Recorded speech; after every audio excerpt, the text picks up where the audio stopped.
ഈ ആറ്റിങ്ങൽ പാർലമെൻറ്റ് മണ്ഡലം ബി.ജെ.പിയുടെ രാഷ്ട്രീയത്തിന് ഏറെ സഹായകരമായിട്ടുള്ള വളരെ പൊട്ടൻഷ്യലുള്ള ഒരു പാർലമെൻറ്റ് മണ്ഡലമാണ്. ഒരു 3.5 ലക്ഷത്തോളം വോട്ട് അവിടെ ബി.ജെ.പിക്ക് ലഭിക്കും എന്നുള്ളൊരു പ്രതീക്ഷയാണ്. നമസ്കാരം. കേരളത്തിൽ ലോക്സഭാ തെരഞ്ഞെടുപ്പിൻ്റെ വോട്ടെടുപ്പ് കഴിഞ്ഞു. ഇനി വോട്ടെണ്ണലാണ്. ആര് ജയിക്കും, എവിടെയൊക്കെ ജയിക്കും, ഏതൊക്കെ മുന്നണിക്ക് എത്രയൊക്കെ സീറ്റ് കിട്ടുമെന്നതിനെക്കുറിച്ചുള്ള വിശകലനങ്ങളാണ് ഇപ്പോൾ നടക്കുന്നത്. ഇത്തവണ വളരെ പ്രതീക്ഷയോടെയാണ് കേരളത്തിൽ ബി.ജെ.പി മത്സരരംഗത്തേക്ക് ഇറങ്ങിയത്. കേരളത്തിൽ 20 ലോക്സഭാ സീറ്റുകളിൽ ബി.ജെ.പി സഖ്യം മത്സരിച്ചെങ്കിലും 3-4 സീറ്റുകളിൽ വിജയപ്രതീക്ഷയുണ്ടെന്നാണ് ബി.ജെ.പി നേതാക്കന്മാർ തന്നെ പറയുന്നത്. അതായത് തിരുവനന്തപുരം, ആറ്റിങ്ങൽ, പത്തനംതിട്ട, തൃശ്ശൂർ എന്നിവയാണ് ബി.ജെ.പിയെ സംബന്ധിച്ചിടത്തോളം പ്രധാനമായിട്ടുള്ള ചില സീറ്റുകൾ. ഇതിൽ തന്നെ ആറ്റിങ്ങലിൽ കേന്ദ്രമന്ത്രി വി മുരളീധരനാണ് മത്സരിച്ചത്. ആറ്റിങ്ങലിനെ സംബന്ധിച്ചിടത്തോളം പല രാഷ്ട്രീയ നിരീക്ഷകരും പറഞ്ഞത് കേന്ദ്രമന്ത്രി വി മുരളീധരന് ജയസാധ്യതയുണ്ടെന്നാണ്. കാരണം കേരളത്തിൽ ഏത് സീറ്റിലായാലും ആദ്യത്തെ വിജയം ആറ്റിങ്ങലിലായിരിക്കും എന്നാണ് ചില രാഷ്ട്രീയ നിരീക്ഷകരൊക്കെ അഭിപ്രായപ്പെട്ടത്. അത് എന്ത് തന്നെ ആയാലും ആറ്റിങ്ങലിലെ ബി.ജെ.പിയുടെ വിജയസാധ്യതയെക്കുറിച്ച് നമ്മളോട് സംസാരിക്കാൻ എത്തിയിരിക്കുന്നത് ശ്രീ എസ് സുരേഷാണ്. ബി.ജെ.പി സംസ്ഥാന സെക്രട്ടറിയും ആറ്റിങ്ങലിൻ്റെ സംഘടനാ ചുമതലയുള്ള നേതാവുമാണ് ശ്രീ സുരേഷ്. ആറ്റിങ്ങലിൽ എന്താണ് ബി.ജെ.പിയുടെ ഒരു വിജയത്തിൻ്റെ സാധ്യത എന്താണ്? ഇതിൽ ആറ്റിങ്ങലിൽ നമ്മൾ കാണേണ്ടത് കേരളത്തിൽ ഒരു രാഷ്ട്രീയ പ്രവർത്തനം, രാഷ്ട്രീയപരമായ കാരണങ്ങൾ കൊണ്ട് വിജയവും പരാജയവും ഉണ്ടാകുന്ന മണ്ഡലങ്ങളിൽ ഒന്നാണ് ആറ്റിങ്ങൽ പാർലമെൻറ്റ് മണ്ഡലം. ആറ്റിങ്ങൽ പാർലമെൻറ്റ് മണ്ഡലത്തിൽ ബി.ജെ.പിയുടെ പ്രവർത്തനം ഒരു ഇലക്ഷൻ ദൃഷ്ടിയിലുള്ള പ്രവർത്തനം ആരംഭിച്ചിട്ട് ഏകദേശം 1 വർഷമായി. ആ 1 വർഷമായിട്ട് ഞങ്ങളവിടെ ശ്രദ്ധിച്ചത് ആറ്റിങ്ങലിൻ്റെ വികസന പ്രശ്നങ്ങൾ എന്തൊക്കെയാണ് എന്നുള്ളത് ഐഡൻറ്റിഫൈ ചെയ്യുക, അത് കണ്ടെത്തുക എന്നുള്ളതായിരുന്നു ആദ്യത്തെ പരിശ്രമം. രണ്ടാമതായി ആറ്റിങ്ങൽ ജനതയെ ദശാബ്ദങ്ങളായിട്ട് പറഞ്ഞു പറ്റിച്ചുകൊണ്ടിരിക്കുന്ന, ഒന്നും ചെയ്യാതെ ആറ്റിങ്ങൽ ജനതയുടെ വോട്ട് മാത്രം തേടിപ്പോകുന്ന അവിടുത്തെ മുന്നണികളുണ്ട്. അത് കൂടുതലും വലിയൊരു പങ്ക് വഹിച്ചിരിക്കുന്ന ഇടതുപക്ഷമാണ്. പിന്നെ കഴിഞ്ഞ 5 വർഷമായിട്ട് UDF. ഇവർക്കെതിരായിട്ടുള്ള കുറ്റപത്രം, ആ കുറ്റപത്രം ആണ് ഞങ്ങൾ ഉയർത്തിയ മറ്റൊരു വലിയ വിഷയം. ഇത് രണ്ടും മുന്നോട്ട് വെച്ചുകൊണ്ട് നടത്തിയ പ്രവർത്തനം ഒരർത്ഥത്തിൽ പറഞ്ഞാൽ അവിടുത്തെ ജനങ്ങൾ ഏറ്റെടുത്തു എന്നുള്ളതാണ്.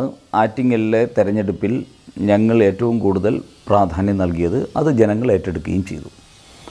ആറ്റിങ്ങൽ നിയോജകമണ്ഡലം പൊതുവെ ഒരു ഇടതുപക്ഷ നിയോജകമണ്ഡലമായിട്ടാണ് കരുതപ്പെടുന്നത്. കഴിഞ്ഞ തവണ അവിടെ പക്ഷേ അടൂർ പ്രകാശാണ് ഇടതുപക്ഷത്തെ തോൽപ്പിച്ച് വിജയിച്ചത്. ബി.ജെ.പിയെ സംബന്ധിച്ചിടത്തോളം വേണമെങ്കിൽ തിരുവനന്തപുരം ഒരു വളരെ വളക്കൂറുള്ള മണ്ണാണെന്ന് പറയാമെങ്കിലും ആറ്റിങ്ങൽ അങ്ങനെയല്ല. പ്രത്യേകിച്ച് ആറ്റിങ്ങൽ നിയോജകമണ്ഡലത്തിലെ 7 നിയമസഭാ നിയോജകമണ്ഡലങ്ങളിൽ കഴിഞ്ഞ തവണ 2 മണ്ഡലത്തിൽ മാത്രമാണ് ബി.ജെ.പിക്ക് 40,000-ൽ കൂടുതൽ വോട്ട് ലഭിച്ചത്. ആറ്റിങ്ങലിലും കാട്ടാക്കടയിലും. മറ്റെല്ലാ മണ്ഡലങ്ങളുമായിട്ട് ഏതാണ്ട് 2.5 ലക്ഷത്തിൽ താഴെ വോട്ടാണ് ബി.ജെ.പിക്ക് ലഭിച്ചത്.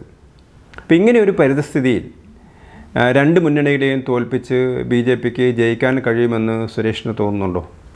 ഈ ആറ്റിങ്ങൽ പാർലമെൻറ്റ് മണ്ഡലം ബി.ജെ.പിയുടെ രാഷ്ട്രീയത്തിന് ഏറെ സഹായകരമായിട്ടുള്ള വളരെ പൊട്ടൻഷ്യലുള്ള ഒരു പാർലമെൻറ്റ് മണ്ഡലമാണ്. കാരണം നമുക്കറിയാം 2019 2,48,000 വോട്ട് കിട്ടുന്നു. അതിനു മുമ്പ് 2014 97,000 1 ലക്ഷത്തിന് താഴെ വോട്ട് കിട്ടുന്നു. അതിനു മുമ്പ് 2009 വളരെ ദയനീയമായിട്ട് 50,000-നോട് അടുപ്പിച്ച് വോട്ട് കിട്ടുന്ന ഒരു പാർലമെൻറ്റ് മണ്ഡലമാണ്. അപ്പോൾ നമ്മൾ 50,000-ൽ നിന്ന് 1 ലക്ഷത്തിലേക്കും 1 ലക്ഷത്തിൽ നിന്ന് 2,48,000-ലേക്കും പ്രവേശിച്ച ബി.ജെ.പിക്ക് അനുകൂലമായി വളരെ പൊട്ടൻഷ്യൽ ആയിട്ടുള്ള ഗ്രോത്ത് ഉണ്ടാക്കാൻ സാധ്യതയുള്ള ഒരു മണ്ഡലം എന്ന നിലയിലാണ് ബി.ജെ.പി അതിനെ കാണുന്നത്. അതുകൊണ്ട് തന്നെ ഞങ്ങളുടെ വളർച്ച അത് മറ്റു മണ്ഡലങ്ങളെ അപേക്ഷിച്ച് വളരെ വേഗത്തിൽ, വളരെ ശക്തമായിട്ടുള്ള വളർച്ച പ്രതിഫലിപ്പിക്കപ്പെടാൻ സാധ്യതയുള്ള ഒരു സാഹചര്യം അവിടെ ഉണ്ട്. അതുകൊണ്ട് തന്നെയാണ് ഞങ്ങൾ ഈ സമയത്ത് പ്രതീക്ഷിക്കുന്നത് ഒരു 3.5 ലക്ഷത്തോളം വോട്ട് അവിടെ ബി.ജെ.പിക്ക് ലഭിക്കും എന്നുള്ളൊരു പ്രതീക്ഷയാണ് ഇപ്പോൾ അവിടെ സംഘടനാ പ്രവർത്തനം നടത്തിയ ഞങ്ങളെപ്പോലുള്ളവർക്കുള്ളത്. അതിനെന്താണ് കാരണം? ഒന്ന്, ഈ പല സർവേകളും പുറത്തു വന്നു. നരേന്ദ്രമോദിക്ക് അനുകൂലമാക്കിയിട്ട് ഒരു 50% ആൾക്കാർ, നരേന്ദ്രമോദിയെ അനുകൂലിക്കുന്ന ആൾക്കാർ ആറ്റിങ്ങലിലുണ്ട് എന്നുള്ളതാണ് പല സർവേകളിലും പുറത്തു വന്നിരിക്കുന്നൊരു കാര്യം. അപ്പോൾ ഒന്നാമത്തെ ഞങ്ങളുടെ അവിടുത്തെ സ്ഥാനാർത്ഥി നരേന്ദ്രമോദി തന്നെയാണ്.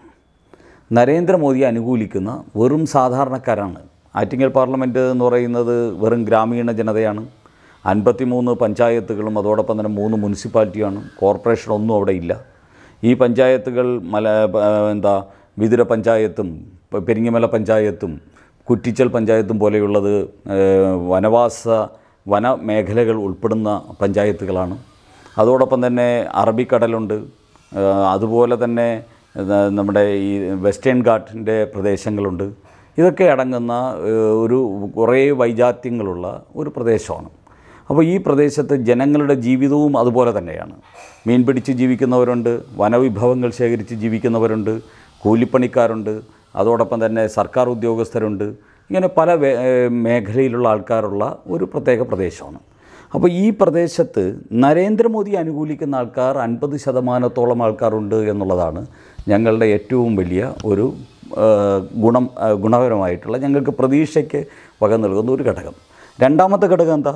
കഴിഞ്ഞ 2 വർഷത്തോളമായിട്ട് കേന്ദ്രമന്ത്രി ശ്രീ വി മുരളീധരൻ BJPയുടെ കേന്ദ്ര നിർദ്ദേശപ്രകാരം ആറ്റിങ്ങൽ ആസ്ഥാനമായിട്ട് പ്രവർത്തിക്കുന്നു.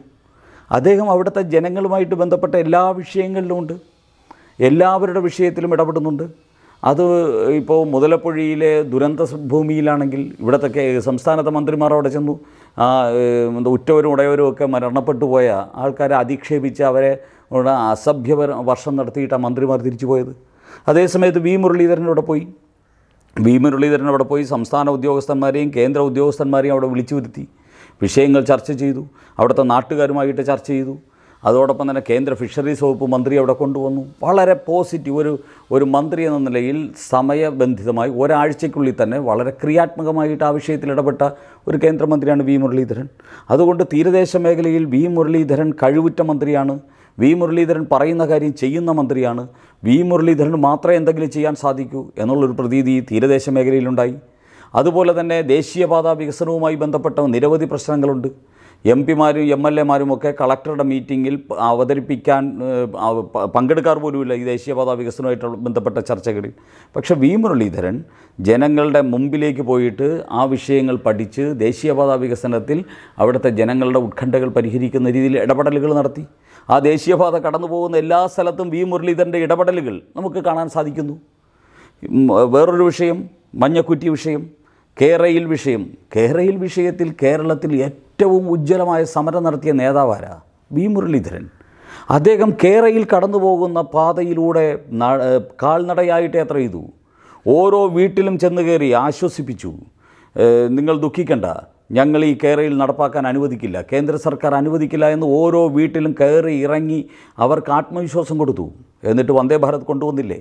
കേരയിൽ അവസാനിപ്പിച്ച് വന്ദേ ഭാരത് കൊണ്ടുവന്നില്ലേ? അപ്പോൾ വി മുരളീധരൻ എന്ന് പറയുന്ന വ്യക്തിത്വത്തിന് ആറ്റിങ്ങലിലെ സർവ്വജനവിഭാഗങ്ങൾക്കിടയിലും കഴിവുറ്റ നേതാവാണ്, ചെയ്യാൻ ശേഷിയുള്ള നേതാവാണ്, പറയുന്നത് ചെയ്യും എന്ന നിലയിലുള്ള ഒരു വലിയ പ്രതീതി, വലിയ ഒരു ആത്മവിശ്വാസം അദ്ദേഹത്തിനെ സംബന്ധിച്ച് ആറ്റിങ്ങലിൽ ഉണ്ടായിട്ടുണ്ട്.